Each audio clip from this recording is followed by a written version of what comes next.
Ready? Okay. All right. Well, wait, did we tweet it out? We did not. All right. Well, let's tweet it out first. So, if by chance you're watching, stay tuned. In just moments, we will actually get going. Yeah, I'm gonna tweet it out real quick. Okay. All right. I can do it. Okay, go ahead.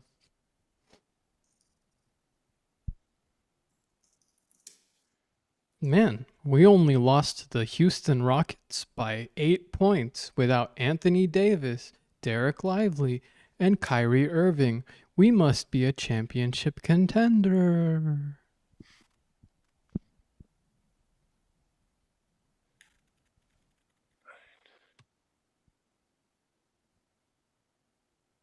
All right. Whatever. I'm not doing a picture today. What are you going to do? Nothing. Because time is of the essence. Does this Mavs team really deserve a picture?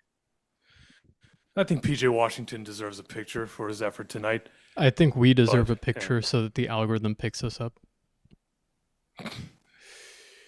I guess you're right. So let's edit this post and add a picture. If that's possible. Go for it, boss. No, it definitely is possible. Hell yeah. Okay, picture has been added. The link has been tweeted. I'm just gonna retweet it from my personal account real quick. Same. Oh, wait. Oh, Oh, damn! I forgot that you were fucking nuked from Twitter these days. it's crazy they didn't give you an actual reason. It's actually not It's that because crazy. never mind. It's because what? I'll tell you after we're done recording. You were racially profiled, is what he's gonna say. Yeah, that's a better way of putting it. Okay, let's do a proper intro and we'll get Go for it. going. Guys, girls, welcome to the Mavs Film Room podcast, coming to you on Monday, November 3rd, 2023. It's 10:23. 23? It might as well be 2023 because the Mavericks suck. But it's 2025, November 3rd. I'm all over the place. I apologize. It's 10:23 p.m. Central Time. The Mavericks are coming off of a 110 to 102 loss to the Houston Rockets. It was a very competitive game, I would say, for most of it. PJ Washington led the way for the Mavericks with 29 points, 12 rebounds. D'Angelo Russell also had a double-double with 10 points and 12 rebounds. Daniel Gafford had 14 points in this game. Cooper Flagg had 12 points. Got off to a hot start in the game, but unfortunately, it did not translate, as I would say he was kind of frozen out of the Mavericks offense from halftime to the end of the game. Lots to talk about. Unfortunately, the Mavericks have fallen to 2-5. It is their worst start in this decade of the 2020s. The last time they started this poorly was in the 2020-21 season, coming off of that prolonged COVID off season. They started 2-4 that year. Ultimately, they were able to right the ship and eventually make the playoffs. This, however, looks much more dire than that. So, guys, I know that there was a Cowboys game going on, equally disappointing, but we'll start with you, Roland. Did you watch this game in detail? What did you take away from it? Yeah, I watched it all the way through, although my apathy towards this team has not helped my close viewership. So I'm not really looking at things on a play-by-play level as closely as I was over the last few years. But I think we saw a lot of the same old, where the Mavericks came out looking like a serious NBA team in the first quarter, at least for spurts, if not the whole first quarter. And then quickly throughout the second and onwards, you just saw a lot of problems in the offense and just generally problems in the defense and rebounding kind of cascade into what honestly I thought would have been a bigger loss.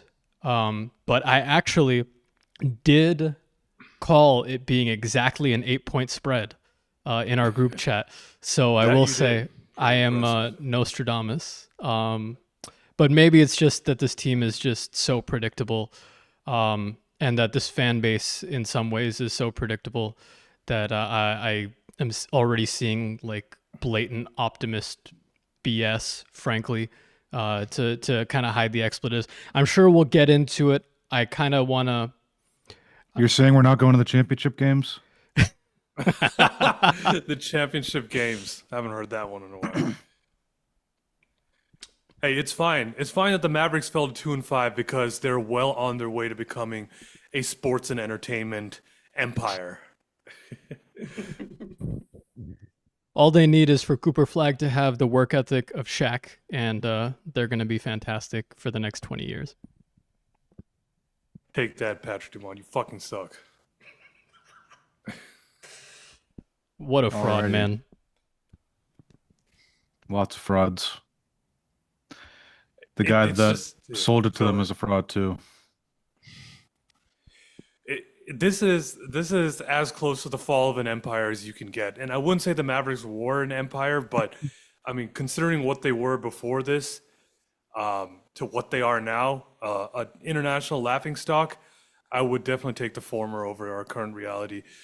Vinay, I'll go to you. I know your attention was kind of split with that Cowboys disaster, but what did you kind of take away from this game if you were able to pay attention to it closely?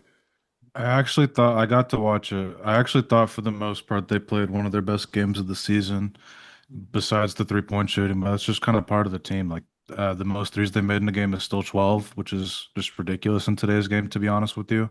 They made 9 threes today. The Rockets only shot 8 or only made 8 themselves, but I mean, it's just like a tough eyesore on offense sometimes, especially late crunch time when, not to like harp on Luca again, but you just kind of used to like having like a guy that's kind of under control, composed, gets a good shot nearly every time down.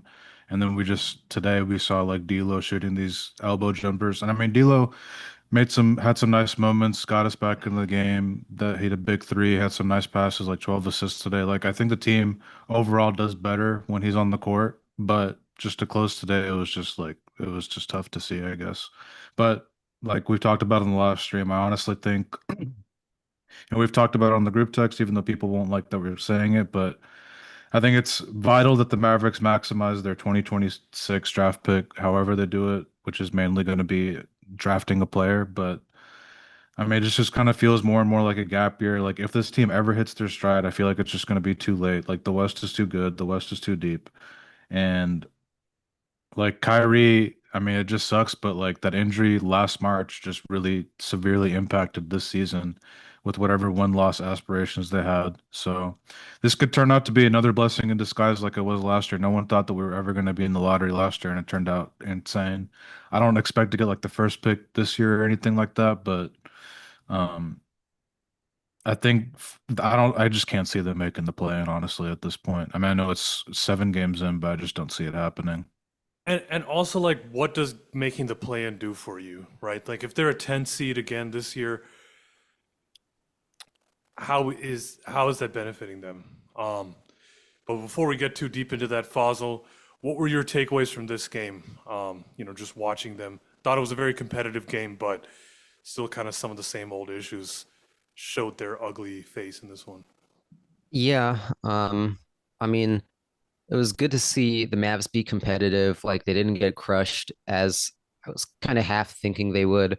There were some good moments on defense, specifically on KD. Coop really manned up on defense against him specifically, and that was really cool to see. I think in the last game or one of the last games, he in the game against the Pacers, he had some nice possessions against Siakam. Like, you know, he he has so much potential on both ends of the ball.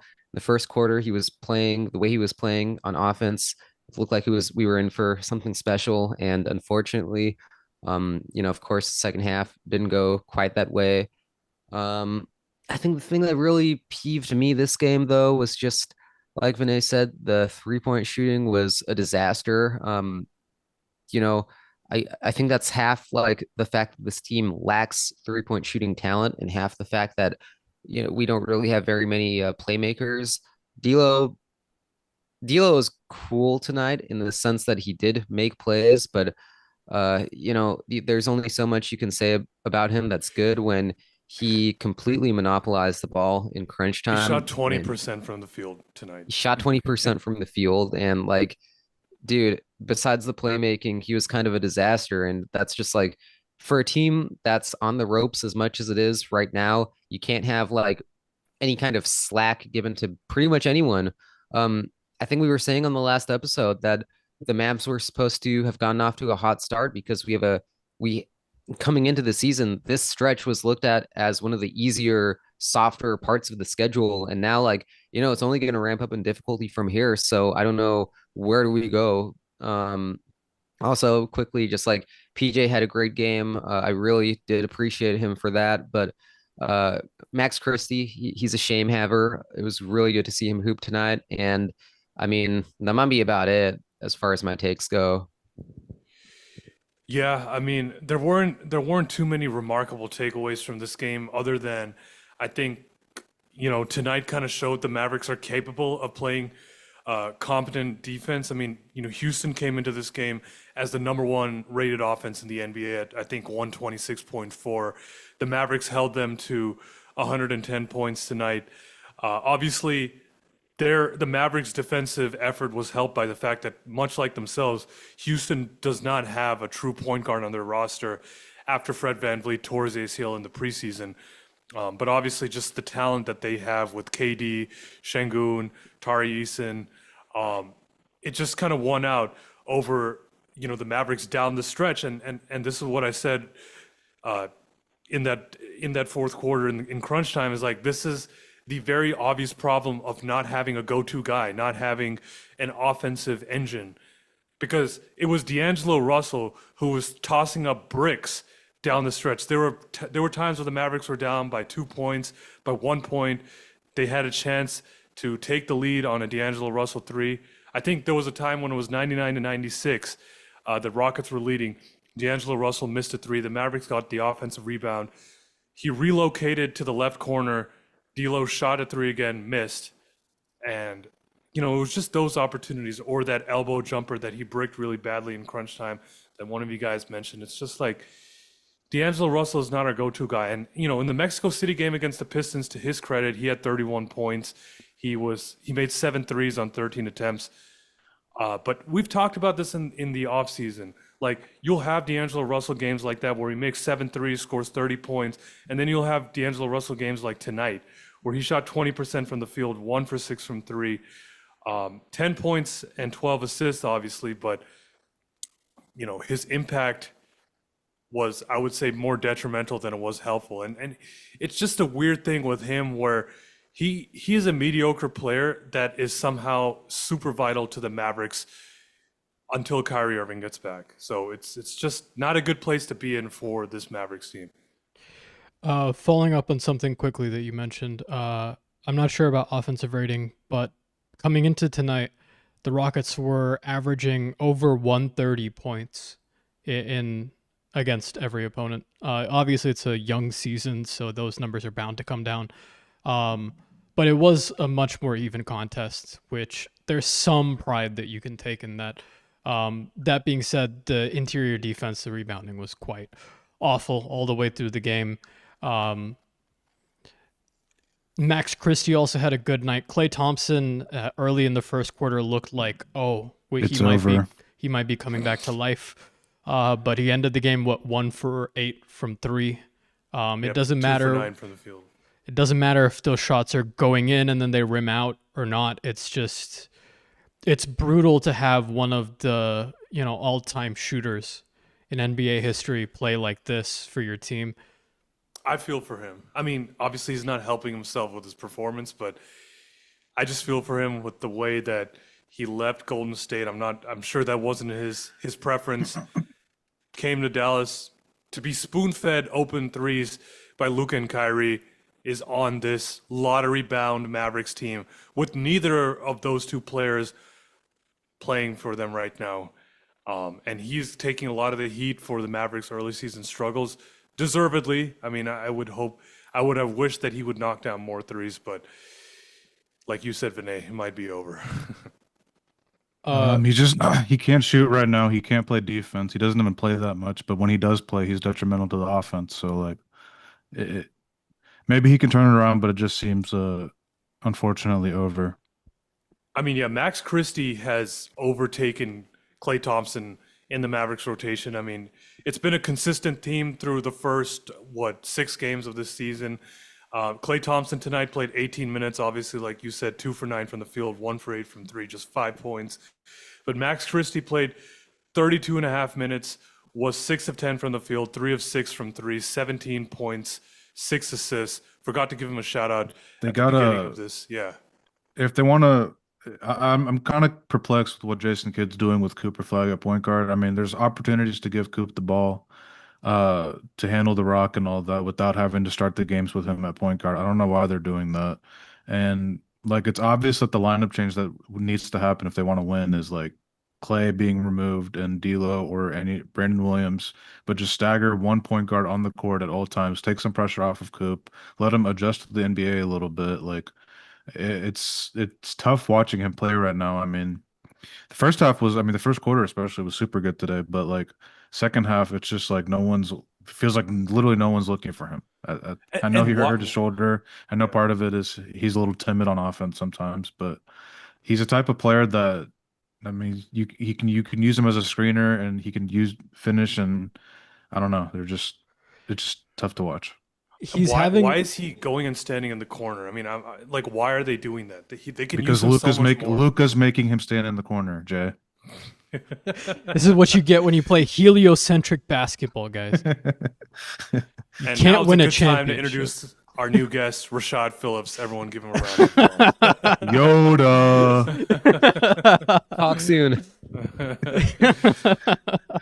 No, but there were so many times tonight where, Cooper Flagg was wide open on the wing, and the Mavericks would catch it on the nail, whether it was like Musa Cisse, Daniel Gafford, PJ Washington, and no one would look his way. Bro, time out real quick. It's fucking November 3rd, bro. And we're already talking about Musa Cisse in like the rotation. I thought he He got played pretty well significant tonight. minutes. No, Tonight. I mean, no, I know, but it's just like we've used 5 bigs already. 5. And people are like, what's this team going to look like when healthy? That doesn't exist. That doesn't exist. Yeah, when I know when that healthy. I don't know. Lively's knee injury is mysterious. I don't know what's going on with that. Anthony Davis is being reevaluated tomorrow. I doubt he's playing against the Pelicans, but you would hope that he's back soon. But at some point, like It's a calf strain, and that's the thing. Like, calf strains are so Daniel Gafford today, we didn't even dangerous. talk about that really today. That we should. It was almost medical malpractice what they did to him today. Like he was getting destroyed by Steven Adams on the board. He was doing a Cal Drogo impersonation, and Gafford had to go to the locker room, and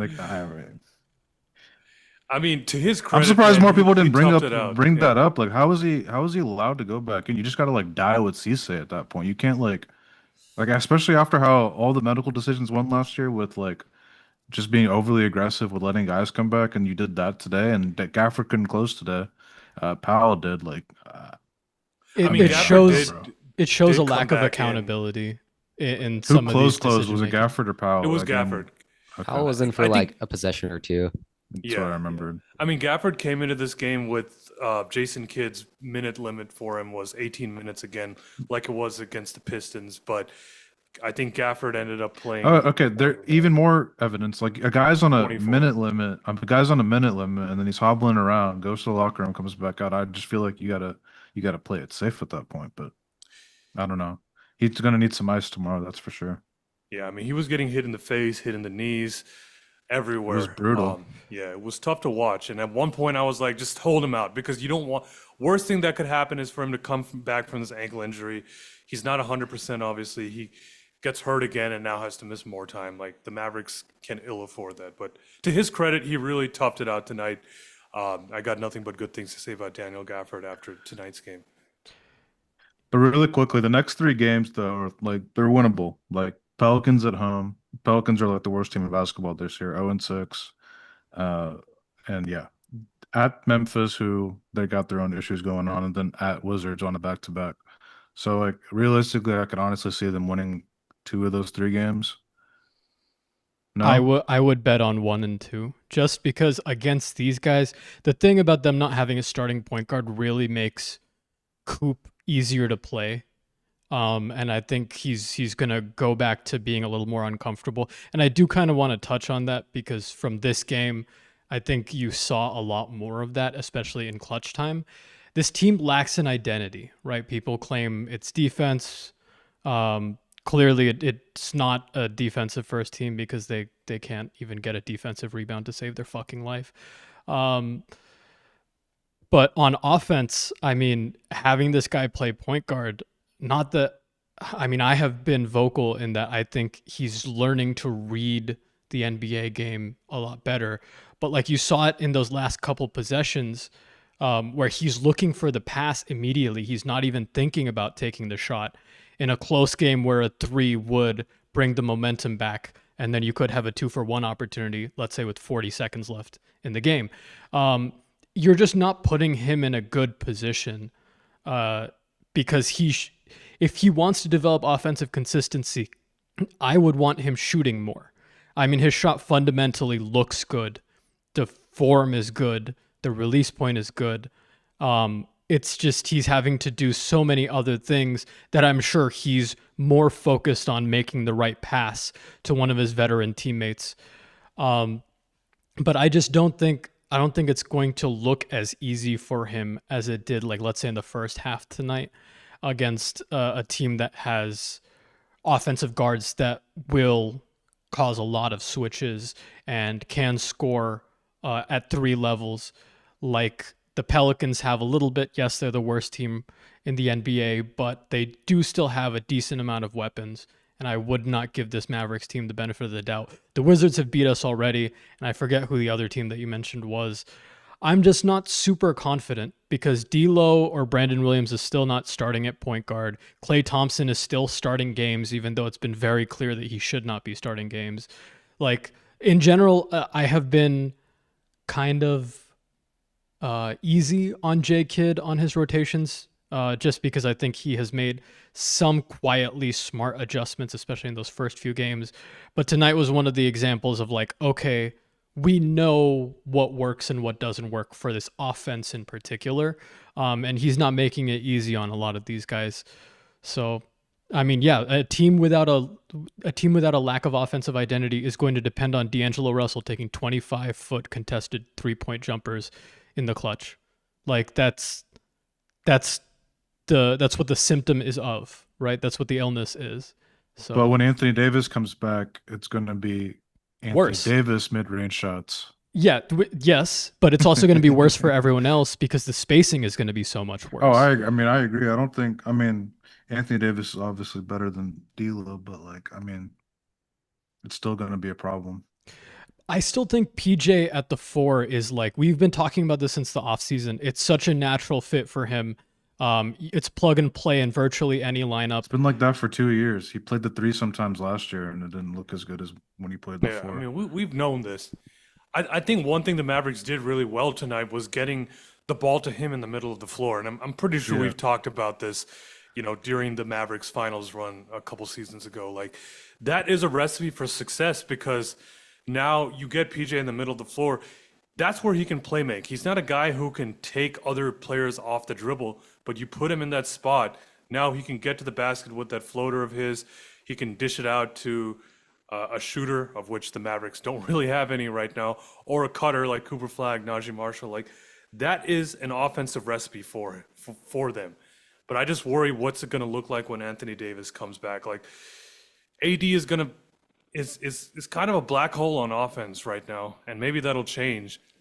But once the ball gets to AD in the post, it's not coming back. And so tonight was a good blueprint for how the Mavericks can generate more easy offense, but there's obviously going to be a ceiling to what they can do because first option PJ Washington is I love PJ Washington, and with all due respect, you're not going to be a winning team if that's your first option. Like you need something more dynamic.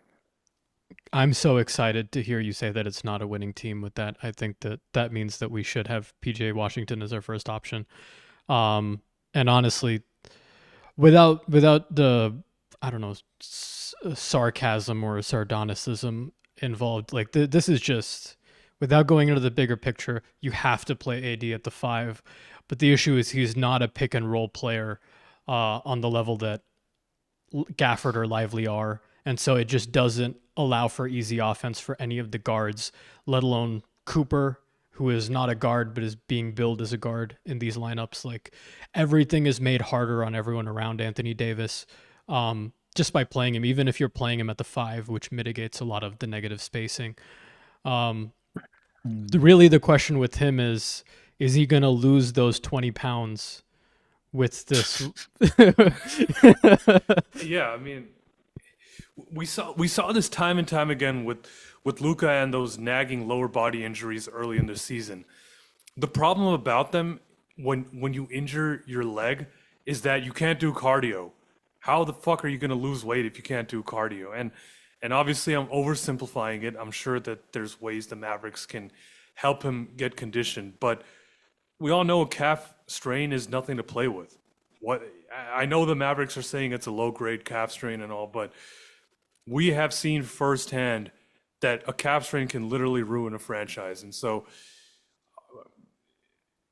I just worry about how Anthony Davis is going to get back on track with this injury. It's just thrown a wrench in this season. It's thrown a wrench in Nico's entire plan, but also it's thrown a wrench in how the Mavericks are supposed to recover from this. Because you can't trade AD right now, like if he's not on the floor, if he's not playing. So they're just in a bad spot.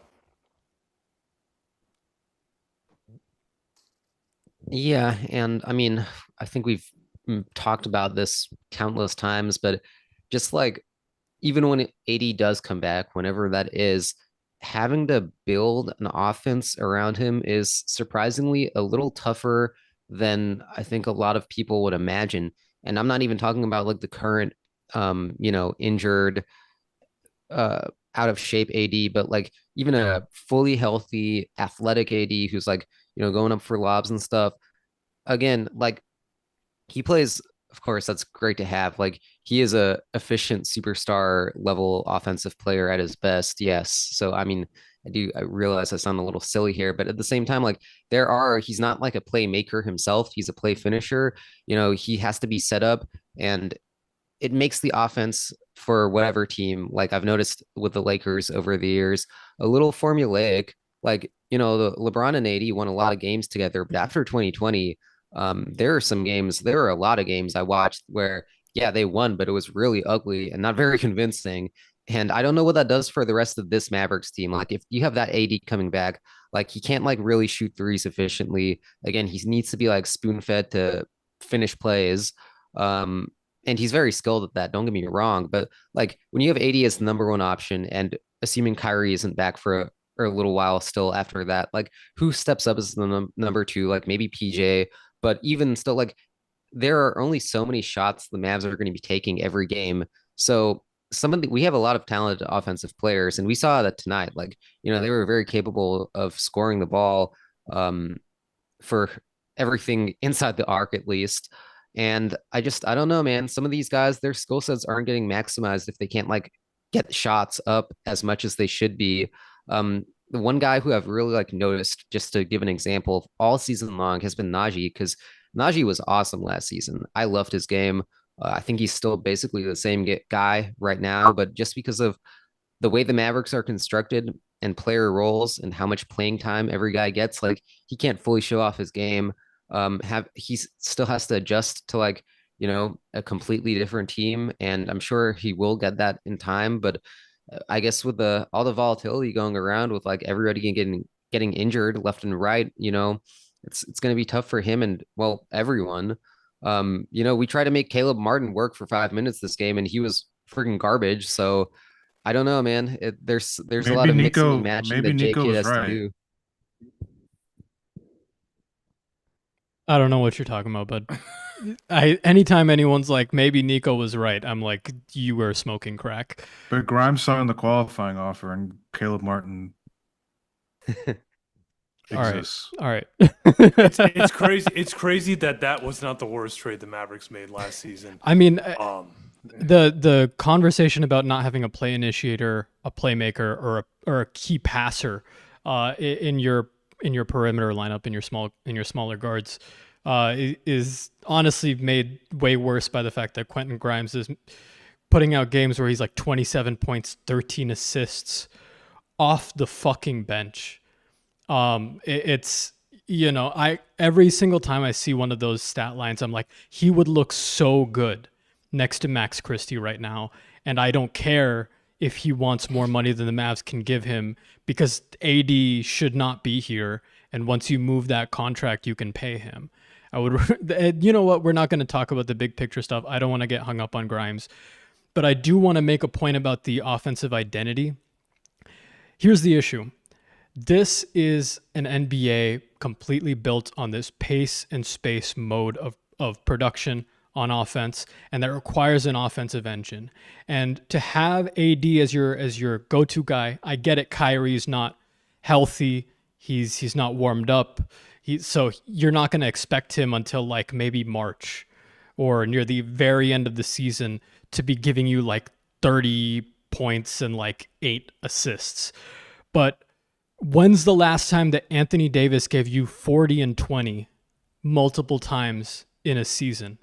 Like, that's what you would need in order to build an offense and a defense around this guy in this NBA. Like, that's the level of potent offensive weapon that you need your go-to guy to be. And he's just not that. His skill set is important, but it's better as like a very, very talented tertiary player, tertiary producer, like your second best guy. But he's not, you don't want him taking the majority of jump shots. You don't want D'Lo taking the majority of jump shots. I can name his shooting splits on multiple games this season: 2 of 7 from 3, 2 of 6, 1 of 5. Like this is more often than not, you're not going to get that 30-point night in Mexico City, right? So the fact that Cooper Flagg isn't basically being given the green light to shoot the ball when frankly his form seems like he should be able to at least shoot over guys without getting blocked on a team like the Rockets.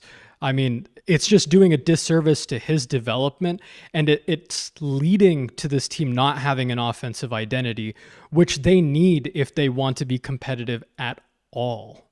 But as usual, they're focusing on massaging the egos of the wrong suspects.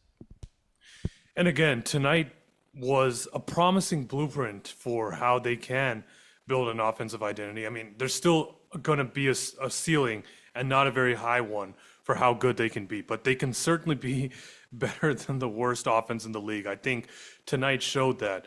But the problem is, again, you don't have the shooting, you don't have the playmaking. And like you said earlier, Vinay, by the time Kyrie Irving comes back, one, he's not going to be 100%. I mean, he's going to be 34 years old shortly after coming back from this injury, if not before coming back from the injury. That's not saving this season.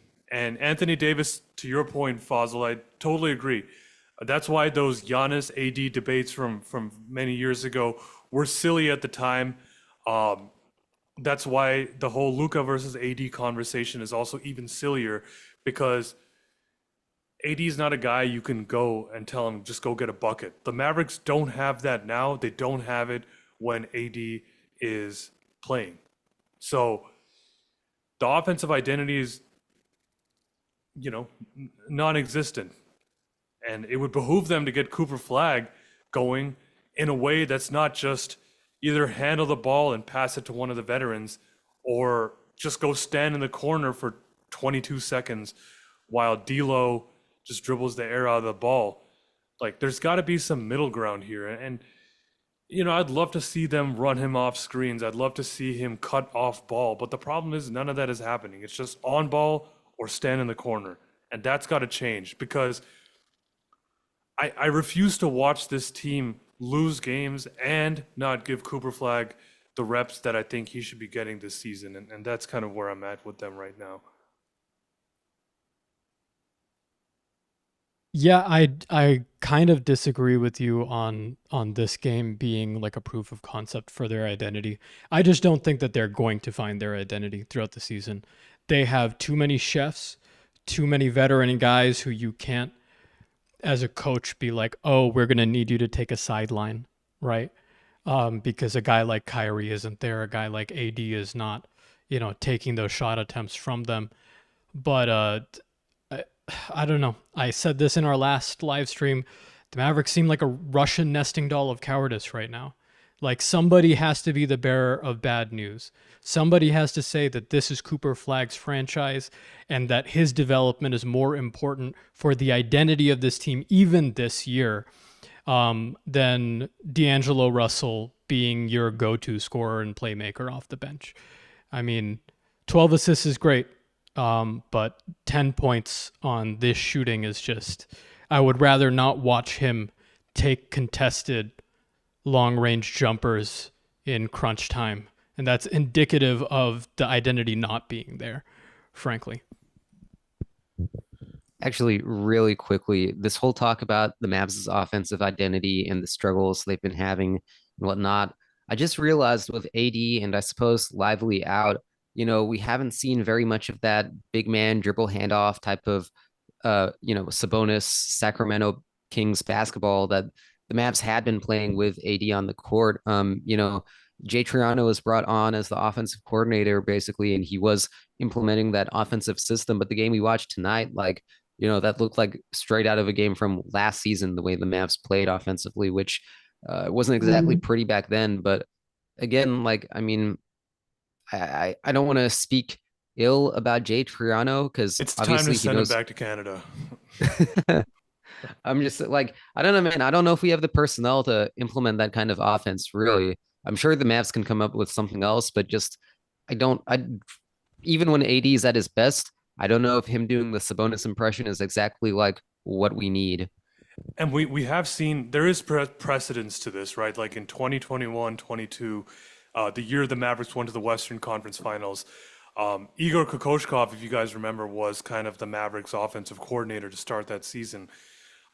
It didn't work. I think after 20 games or so, Jason Kidd abandoned that and kind of went back to the basics of high pick and roll, side pick and roll, and it propelled the Mavericks on to greater things. And so it wouldn't surprise me if the Mavericks kind of abort this Jay Triano offense sooner rather than later, especially after a game like today. But yeah, it remains to be seen. I just And what would I they don't what would think they run? whatever they did tonight, you know, there's, I kind of agree with Fazal. I just don't think they have the personnel to f- to have a good offense, like good enough to what they want to do. Maybe changing system a little. I don't know. Maybe you want to run high pick and roll with Cooper every play if you want. I don't know. no, you Because could. they want to keep doing the make Cooper the next Luka gimmick, so might as well go all in. Make him run high pick and roll every play with D Live. I mean, on one of the first possessions of the game, they ran a nice action where Cooper kind of came over the top and set a screen and then kind of flared out and they got him an open three-pointer. Like those are the kinds of things they can do to get him going. I I do just wonder don't. if the shoulder affected his just aggressiveness and his mindset. Because I mean, as much as we have to, I mean, the vets deserve some blame for not getting him involved and incorporating him more. But uh, part of it's also on Coop for not being, I guess, aggressive enough when he does have the ball or being assertive and not just kind of going idly to the corner. Um, so part of it's also on him too. But I don't know how bad the shoulder was. I mean, he stayed in the game obviously, but I wonder how much that impacted him. Yeah, I mean that is a good point. And I'm sure that's kind of an early challenge for him at this point in his career. But yeah, I mean, hopefully that heals. I mean, luckily he is 18 years old, but I agree with you. I mean, the annoying thing is like Cooper Flag is never going to be able to be that aggressive getting to the basket until there's consistent open driving lanes. And right now there's not. And obviously tonight they played a bigger, tougher team in the Rockets. I mean, Şengün Clint Capella, Steven Adams, like those guys are not small dudes. They're I think some of the tougher players in the league, and that definitely I'm sure was a challenge for Cooper to deal with. But it's just like, I mean, though even the whole dribble handoff offense, like you look at what they did in Sacramento when Jay Triano was there. They had De'Aaron Fox, Malik Monk, all these guards that Keon Ellis, like all these guys that could play make, that could put the ball on the floor, dribble, get to the basket. Who on the team is doing that right now? No one besides D'Angelo Russell, I guess.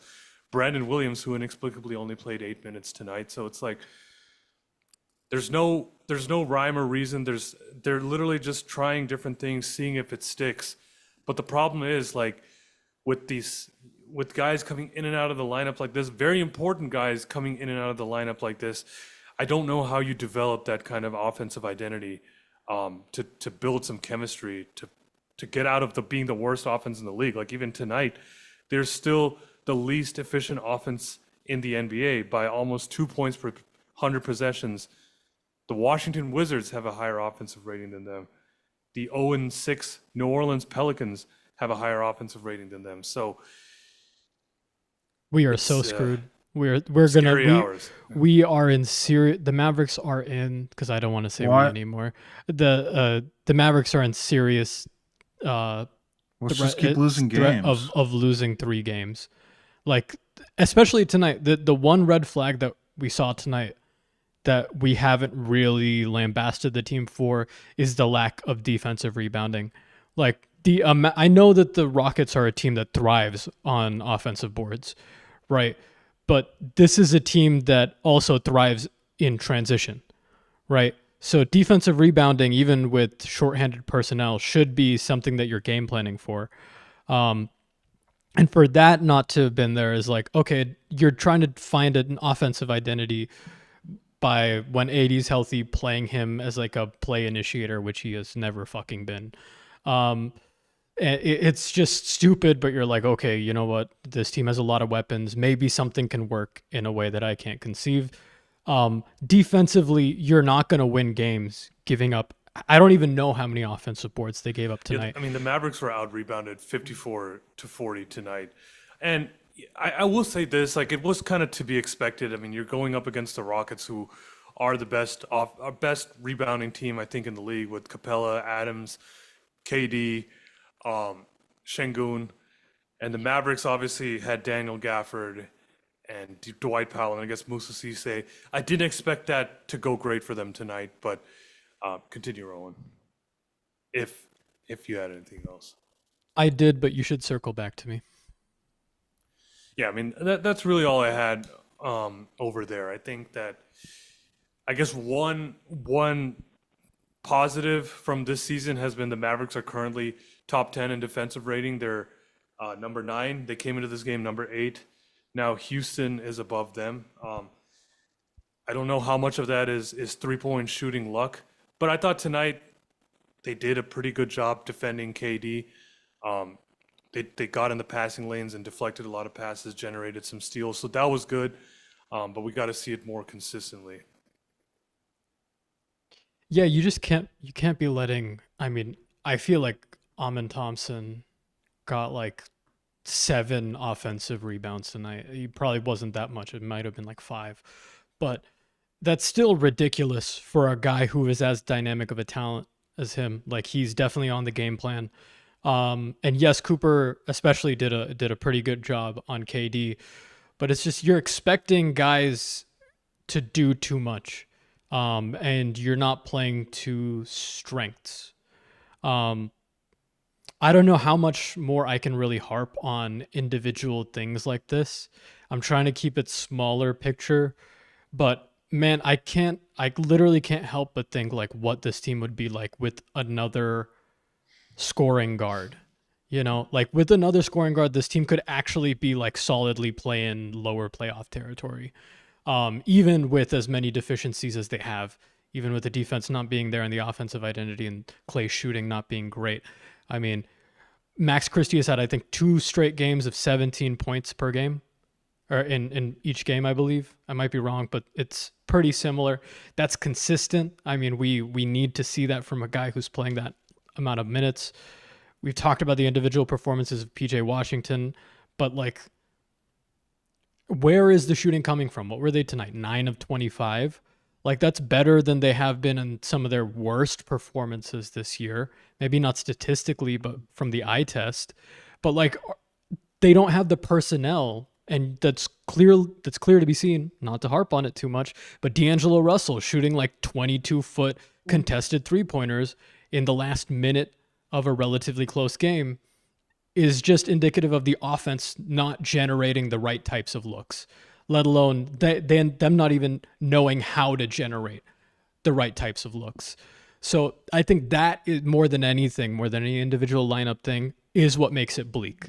Because with a team with this much offensive talent on it, if you can run some quick actions to get you the right types of shots, then you can be competitive in a lot of these games. Like, a lot of these Mavs losses have not been like blowouts, right? But even in close games, like, they go out with a whimper. That's an indication of not being able to get easy baskets. I will say, silver lining, and I'll kind of let y'all throw the football around after this, metaphorically, of course. But Cooper also did a better job of being aggressive tonight. And I don't know if this is born in the stats, but he did have a couple of important free throws. I think in general, the team has been more aggressive and better at getting their free throw line. And there have been less and less questionable calls as the season has gone on. So as long as they continue to do that, I think that they can be competitive. But depending on drawing fouls and getting to the basket and your drive and kick game with this personnel is not something that gives me optimism in the offense. I mean, yeah, you look at fourth quarter scoring differential, the Mavericks have an average scoring differential of -4 in the fourth quarter, which is the third worst in the league, only better than Cleveland at -4.4 and Washington at -7.3. I mean, as I said earlier, like, this is the problem with not having a go-to guy down the stretch. You have too many guys trying to make things happen, too many guys that aren't capable of making things happen.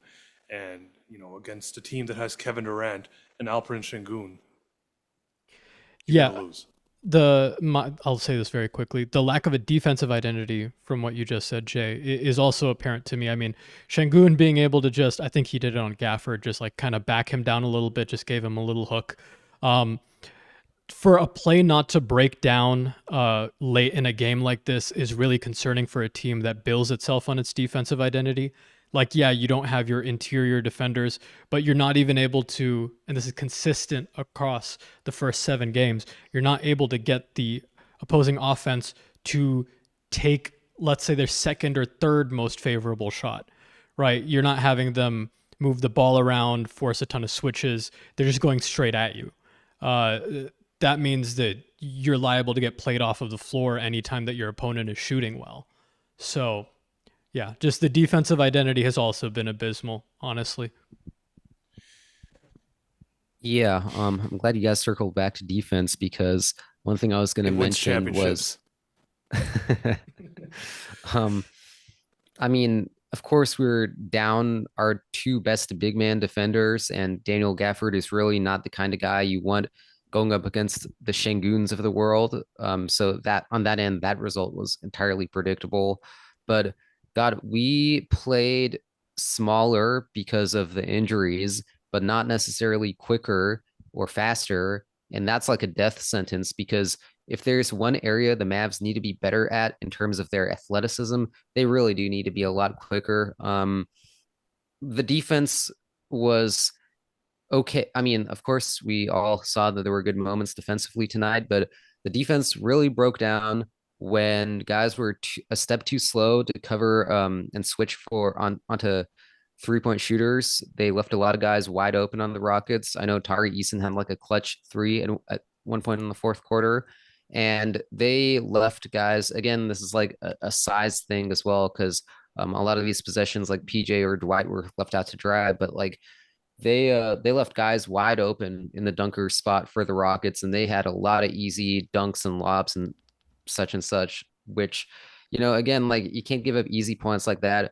The Rockets, they missed some free throws. They also had a poor 3-point shooting night, but the fact the Mavs didn't capitalize on that, they shot a smooth 25% from three on 36 attempts, and they also shot very poorly from the free throw line. Like, yeah, it's pretty inexcusable. Um, it's kind of like every factor that could have gone wrong for the team, or almost every factor did go wrong, just enough for the Mavs to lose. And it's not like, of course it was a respectable quote unquote loss, but it was still like enough of a gap to show you there was a better team tonight, and it wasn't the Mavs.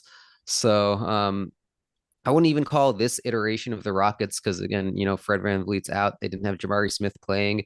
It's not. I wouldn't put this team that the Mavs faced as like the top tier upper echelon of Western Conference teams, and the fact they were soundly beaten by them is not great. So yeah, I mean, in my opinion, do the Mavs climb their way out of the hole at some point this season? They'll start climbing, but it's going to be like too little too late. It's like all you guys have been saying. They can hold off for as long as possible. I'm not holding my breath for some huge winning streak. In fact, please lose more games. Man, this is depressing. We were in the finals, Dude, hey, not even 2 years ago. We're all on the same page, but there's nothing depressing about getting a guy like Darren Peterson or Cam Boozer or any of these top like 7 picks. Like, honestly, that's why I know tanking. I think Vinay, you brought it up our last episode, our last stream, but tanking still leaves like a bad taste in people's mouth just because you're selling. But I mean, look at the talent. Like, it would help this team so much. They have to. This is the only, this is the only first round pick they're going to have during Cooper Flagg's rookie contract. And next year it goes to Charlotte. The year after that, it goes to Oklahoma City, I think, in a swap, or San Antonio or Brooklyn, one of those four. But I mean, this upcoming pick, and like, I don't know who your second best asset is player wise. Like, is it Derek Lively? I mean, I want it to be, but the injury issues are starting to look very concerning. You have a big extension coming up. Like, you need to put some pieces around Cooper for this next timeline coming up. And I don't know. Like, I hate to be, it's November 3rd, and I'm talking about that, but uh that's why I'm not like super down, I guess, on these losses and wins. Like, I know it's like, I want the team to win, but also like I understand maybe it could work out as a bigger picture, and maybe the lottery balls fall again. Because they're not, if you're not contending, then what's the fucking point? The worst place to be is in the middle. Yeah, And they're not even in the middle. They're like in the bottom third. But at what point this season do you just come to terms with the fact that like you're not winning this year, everyone's going to be a year older next year? Like, at what point do you make that determination? Like, now's the time to hit the reset button and let's fucking build for the future. And obviously, we all know how we feel about that. We don't want Nico Harrison being that guy, but I mean, what at Nico what Harrison, point do Nico we- Harrison has no incentive to. He has no Exactly. incentive is the problem to pivot to the future. exactly. Everything is in this basket. The Mavericks haven't negotiated a contract extension with him like they have with Jason Kidd. And so, I mean, yeah, like this is his brand. This is his thing. And if this is not the direction that upper management, which I don't know what that means at this point, who that includes, but if that's not the direction they want to go in, then bigger changes need to happen. Like, bigger changes need to happen. To answer your question, Jay, at what point do we read the tea leaves and say, okay, this team is not going to win as it's constructed? We, as in anybody with brain cells who has been watching the games and knows a lick about basketball in this era, knows that they're not going to compete for a championship this year or any future year with this core. Doesn't matter if Kyrie comes back. That's just what anybody with 2 brain cells to rub together will come to that conclusion. Okay. That being said, I mean, this is my time to, I guess, talk big picture. Listen, Patrick Dumont is a coward. He's just a coward. Like, for your discussion to be, oh, we're not going to extend Nico Harrison. We're going to keep him on for 2 years. You mean to say you're going to extend Anthony Davis and give him $70 million a year when he's going to miss probably 20 games every single year, and his production is going to fall off a cliff? And he's probably going to extend Lively, who also is injury prone and can't shoot. Yes, that fits with the Cooper timeline, but if he can't play for the majority of seasons, is he ever going to be the center for a conference finalist or a finals team ever again? Like, these things are not guaranteed, right? So like, any manager who is willing to be like, hey, screw my ego and what it looks like, let's make the smart decision that might make me look stupid now, but it's no more stupid than I have already made myself look every single time I've opened my fucking mouth. Okay? There's a difference between being an idiot and being a coward. Being a coward means that you're allowing yourself to be an idiot out of pride, which is somehow even fucking stupider. Okay? So this is not like big picture. Nico Harrison cannot be the GM of this team going into another draft lottery. I'm sorry. Okay? He just can't.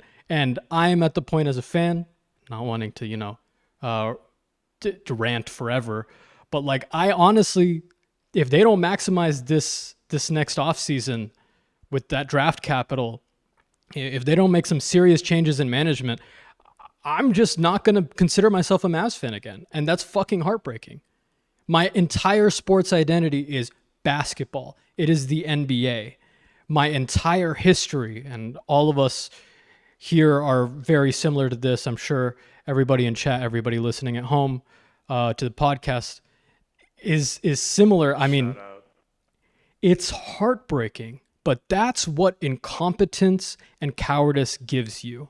I'm not wasting my time and money on a franchise that cannot read the tea leaves, right? And just fills the rank and file with company men and people who won't say the things that hurt powerful people's feelings. Okay? There's no room for that in a league this competitive. And no matter how decent they might look on like a game-to-game basis, these Mavericks, I assure you that the outlook is significantly worse for most of the reasons that everyone has brought up, but especially that Vinay has brought up. It's your only draft pick in Cooper Flagg's rookie contract, and if you're not maximizing that, you have automatically done a worse job building a roster around a young star than you already did around Luka Doncic. So, it's hard to love that. It's hard to stay there through the thick and thin when top down, it's just a bunch of cowards. And idiots. Yeah, I mean, it's kind of interesting to think about what the Mavericks would have looked like if Luka Doncic didn't become this superstar by his second season in the league, right? If the Mavericks could very well strip this team down and be stuck in that rebuilding phase for the next few years, depending on how Cooper Flagg's development happens. But I still think that that's the way that you maximize the potential for you to come out of this as best as possible. Rebuilding is a scary thing in the NBA, but I think, like you said, Vinay, being in the middle is arguably scarier because you're going nowhere. And right now it feels like the Mavericks are going nowhere. They may be in the lottery by the sheer fact that they suck, but that wasn't their plan, right? That wasn't their plan. And with this being the only draft pick that you control under Cooper Flagg's rookie contract, you better be damn sure that you make the most of it, because that kind of asset is not coming back.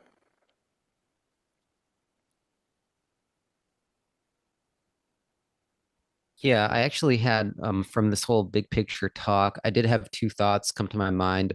One, I know Derek Lively is a clutch client, but I'm a little more optimistic about what his next contract could look like with just based off the injuries he's had. I think that gives, I'm not sure about Nico or whoever the hell will be negotiating this, but whoever is negotiating, I think that gives them some wiggle room on what to give him. I think he could take a team friendly contract. Obviously, it's not like any of us have NBA front office experience, but I'm just saying, like, it doesn't sound crazy to me, at least, you know. Um, and in terms of him being a good player on his next contract, if he's going to live up to what the expectations will be, I mean, you know, knock on wood, he hasn't had a career altering, body altering injury so far. He's had some serious injuries. Last season was horrible for him, but like he doesn't, at least in the short time we've seen him play this year, he looked pretty good. It doesn't seem like he's you know, permanently altered by anything. And that's great. I'm hoping for the best for him. And I do want him to play his entire career in a Mavs jersey. I think we all do. But that's one point. But the second point that I was thinking of, do you guys expect like any trades to be made this season? Like, do you think anybody's going to get Yes. disgruntled and ask out, like Clay, for instance? I don't know if anyone will ask out, but there has to be some sort of trade. And also Nico has like a trigger happy finger with trade. So like he's gonna do something, I feel like, and well, I don't know what it's gonna be. And He shouldn't ahead. do anything. Fortune favors the bold, baby. The Caleb Martin for Quentin Grimes trade should be the last trade that Nico Harrison makes for the Mavericks. The next trade that's made should be made by someone else. I don't know who it is. Michael Finley. We need more Matt pressure at Riccardi. the home crowds. I feel like Patrick Dumont can get influenced if like he's at the games and he's just I mean, like do you a see whole every? revolt. There hasn't been like a revolt around them this year, I guess. Like they had that Lakers game last year. That was probably an embarrassing moment for the franchise, but there needs to be like a revolt, I guess, from the home crowd again. No, but do you see every single night that the Lakers play and Luka is going off? Scroll through the Twitter and like there's so many tweets that are like, I can't believe the Mavericks traded this guy. Thank you, Nico. Like, I'd be sick if I were a Mavs fan. Like, it's embarrassing as a fan. It's got to be embarrassing as the fucking owner of the team. Like, how do you read that and not get angry that people He's make not a joke paying. out of you? He's not paying He's a attention. fucking fool. Yes, he's a fucking moron. Everyone agrees with us if they have brain cells. The issue is this is the same guy that said Shaq is an example of work ethic when the true example of work ethic has a statue outside your fucking arena. Okay? This is the same guy that said championship games and that opened his response in which he said championship games with the thing about tough decisions are they're never easy. He is clearly just he's not an intelligent person. Even when there were boos before Cooper Flagg kind of massaged the fan base's let's say discontent, he was asking his entourage or whoever, are they booing me? Of course they're fucking booing you, you dumbass. Like, how can you have billions of dollars but still make the stupid fucking decision of trading a top 5 talent in their prime for a guy who was never... I'm sorry, AD was a top 10 talent. I'm sure he was like in the top 5 rankings at some point in his prime. He is a good player and he was a good player. He's not Luka fucking Doncic. And I hate to still be talking about Luka because it's not even really about him. It's about how fucking stupid the people who make decisions for the organization are and how much character they lack. And Jay, and it's about the great level of concern that we have about how they're going to get out of this. They need to build a good team, a great team around Cooper Flagg. Who the fuck is doing that in this front office right now? It'll be a miracle if they're able to get on the right track because it starts at the top. They say ownership is everything in sports, and that's no more true. You look no further than the Mavericks to see how true that is. yeah, quickly going back onto the not trading Lively point that Fossil was making, I understand that you might be able to get, actually you probably would be able to get a more team-friendly contract, provided that Nico Harrison isn't, the sole decision maker in this regard because he is a bit of a clutch mob merchant. I just think him being on that contract, still being relatively young, he hasn't reached the point as like a 5-year, 6-year NBA vet where, oh yeah, he's not gonna be there for the full season ever. So you can still get a decent amount for him. I know in the offseason, we were talking about Gafford and PJ being the obvious candidates just because of rotations and on paper that they would be the odd man out. I think Gafford is worth keeping, even though he doesn't fit with the timeline with Cooper. Lively, purely based off of youth and upside, I still think he's worth moving, or at least talking about moving, because I think you could open up a lot more favorable trade outcomes with him. The real question is, how soon are they going to move off of AD, if at all? And if the answer is that they're not, GG chat, we're cooked. And I mean, again, if they do move off of AD, it's not going to be a Nico Harrison trade. Someone else will be making that trade. That's just a fact.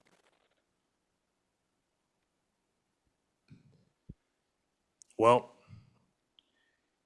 I don't know. You guys have any closing thoughts? We've been going on for a little bit over an hour now. Appreciate everyone who's stuck around with us.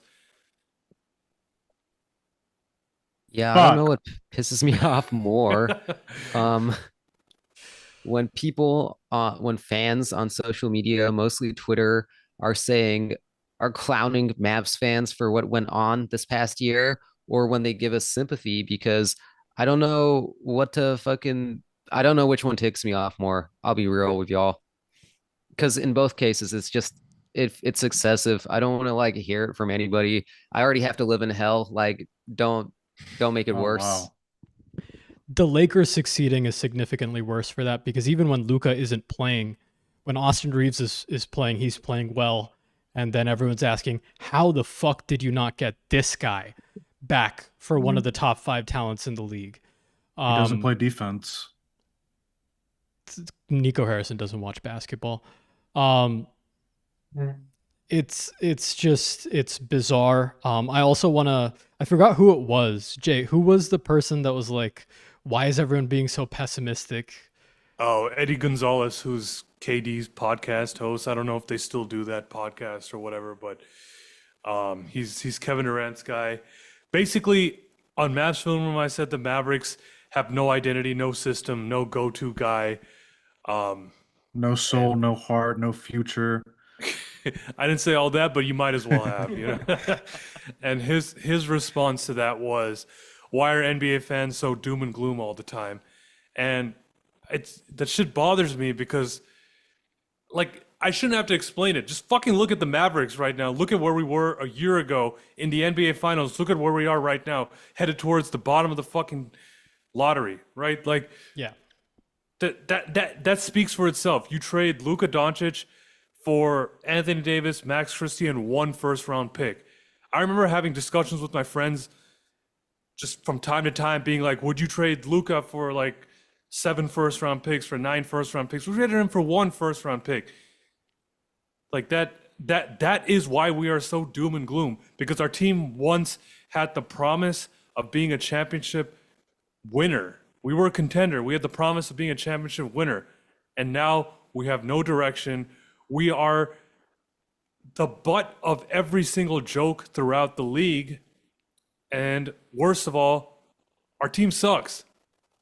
It's It not has even like worked- I feel worked like out in there's the- kind of Go we're ahead. not relevant. I feel like I don't even think Exactly. we're not getting made fun of daily. I feel like post trade there was something going around with the team, but I feel like it's kind of leaning closely towards irrelevancy, which is, I mean, people were keeping up with Coop for the first few games, I feel like, but in terms of being on national spotlight and all that, I don't know. I feel like the Mavericks have kind of faded away from that. No, definitely. I mean, and that's kind of why they need to get Cooper going, because otherwise, like, there's no other reason to watch this team besides him. The Mavericks are playing on Christmas in, this year. They're probably going to get their ass kicked by the Warriors. The next time they play on Fuck Christmas, yeah. who knows when that's going to be. This might be their last Christmas game for the next 5 years at least. I wouldn't even say irrelevant. I would say that we're a sideshow. Like we're basically like the carnies of the NBA, which is insane because you would think that that's like the Wizards or like the Hornets or like any of these teams that are perennial losers. But the Mavericks have very quickly found themselves their big picture. But even on the small, like if you're going on the day-to-day, if you're just going based off of box scores, depth charts, and all these things, I think Eddie Gonzalez, if I'm not butchering his name, basically was saying, oh, your two best players are out with injuries, and a key rotation piece is not there either. And yeah, if you're not watching the games, if you're not a Mavs fan who has been watching the games for years, you're going to look at the stats and be like, hey, this isn't that bad. You're going to say what some of these morons on Twitter say, which is, I believe that this team is trending in the right direction and they played with a ton of heart and they will continue to get better and they will compete and they will be a playoff contender. No, they fucking won't. No, they fucking won't. They can't even bench Klay Thompson when he's playing like Dookie. Okay? The real issue here is like you took a team with a very clear identity and a way to win. Like, let's not even talk about Luka. Let's not talk about the trade. Jay summarized that perfectly. What is the upside? Cooper. That's literally it. Like, everything else is in some way disconcerting. And from the top down, those big picture issues really kind of snuff the life out of a fan base that had so much energy. I think that's the worst part. And Jay, you also said that. So yeah, Patrick Dumont is a coward and an idiot, and he needs to fire Nico Harrison yesterday, and then sell the team. But fire Nico Harrison first. Yeah, I'm tired of being. Go ahead. Yeah, completely devoid of context. I could almost get, that point. What do Mavs fans have to be so angsty about? Because if history started on the eve of the 2025-26 NBA season and you had the roster the Mavericks do, you'd be like, oh, okay, you can build something from this. But no, I mean, we had Luka fucking Doncic. We were in the NBA finals, not even a full, barely a full calendar year ago. We had so many memories of such a great time throughout the past 7-ish years. And now all that shit was taken away. Like, this is not your regular everyday team that we just happen to fall into with a number one pick and 2 Hall of Famers and whatever the hell else. And, Klay Thompson's also Hall of Famer, whatever. This is like one of the most improbable teardowns of a sports organization in history. And now we have to like live with that. I mean, I'm not going to tune out, but I'll be damned if I don't feel very tempted to every single Mavs game that I have to watch through and point out all these, issues and talk about it on stream, which is fun. Don't get me wrong. I like, of course I enjoy talking with y'all, but this can only go so far for so long. Something's got to give at some point. And I think that's like the one thing I'm consoling myself with at the moment. So, yeah, I mean, you had such a loyal fan base. Loyalty was the identity of Mavericks fans and the identity of the Mavericks for 20 plus years. And you turned that fan base into an apathetic fan base that either doesn't care or roots for this team to lose. That's a horrible place to be in as a sports organization. And I don't know, the way out of that is just praying to fucking God, praying that Cooper Flagg becomes 50 to 75% of the player that Luka was, to bring fans back by the sheer excitement of rooting for a guy like that. That is the only hope to get out of this. I can't emphasize it enough. Patrick Dumont, it's written on that statue that you conveniently never look at too closely. Loyalty never fades away. You've done a fucking horrible job at living up to what this franchise's calling card is. You have screwed up the culture of the organization, not just yourself, but also by allowing Nico Harrison to basically just run things as a little petty dictator with his tiny little ego, making every decision harder on the franchise than possible. It's about loyalty to the guys that play the game for you above anything.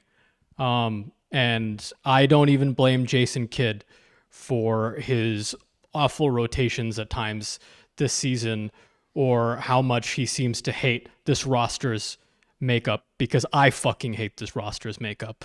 I think all of us do. So to management, do better. You guys are idiots and we all know it. The entire league knows it. The entire world knows it. The only people you're trying to hide from are your peers that know even less about basketball and running a basketball franchise than you do. So, do better. Do better indeed. But it's got to start with accountability. If the Mavericks somehow lose to the Pelicans at home on Wednesday night, the fans need to let them hear it. And I feel for the players that they're caught in the middle of this, but it's got to happen. You know, it should have happened against the Thunder. Obviously, there was that fake comeback, and then the Mavericks were able to beat the Pacers in their last home game before this mini road trip here. But the Fire Nico chants cannot stop. The Sell the Team chants cannot stop. If you lose to the Pelicans on Wednesday, it has to continue. And like you said, there has to be some kind of revolt. And I'm not advocating for anything dangerous, but I'm saying like the fans have to make their voices heard. Patrick Dumont has to know that the fans, that we won't stand for this any longer. Because ultimately, without the fans, there's nothing for sports teams. You can build an arena, you can build a casino, you can build a fucking spaceship. It doesn't matter. If there's no fans, there's nothing. So that's all I'll say about that. Well said, boss man. All right. Well, I think we've been going on for an hour and 15 minutes. I'll let you guys say your piece before we go. Vinay, Fazal, anything left? I got nothing. Look at their fucking faces, guys. Look at this is what Patrick Dumont and Nico Harrison have given us. Oh, you know what? We do need I just thought I think you can make it a great parody of the ASPCA ads with Mavs fans. The Fallen Angels. In the arms of the angels. That's a good idea. We might have to do it. But guys, Vinay, Rohan, Fazal, great work as always. Thanks everyone who stuck with us through this stream. We actually had a decent crowd watching us today, so really, really do appreciate that. Thank you to everyone who also watches us later on, listens to us. That means the world to us. So keep doing that. We'll keep streaming, keep podcasting. If you don't like our negativity, I'm sorry. We're just being real. Like, believe me, no one more than us wants the Mavericks to win. But this is the reality we see ourselves in. But follow us on Twitter at Mavs Film Room if you haven't. Subscribe to us on YouTube, Spotify, Apple Podcasts. We'll be back with another episode in the next couple days, maybe after the Pelicans game, maybe on Friday after the Grizzlies NBA Cup game. So we'll see you guys soon. Go Mavs. Fire Nico, sell the team. Peace. See you in Valhalla. Ja Morant, you are a maverick. Recording stopped. One sec, we're still streaming. I'm gonna let it catch up so that it doesn't cut off. Oh, yeah.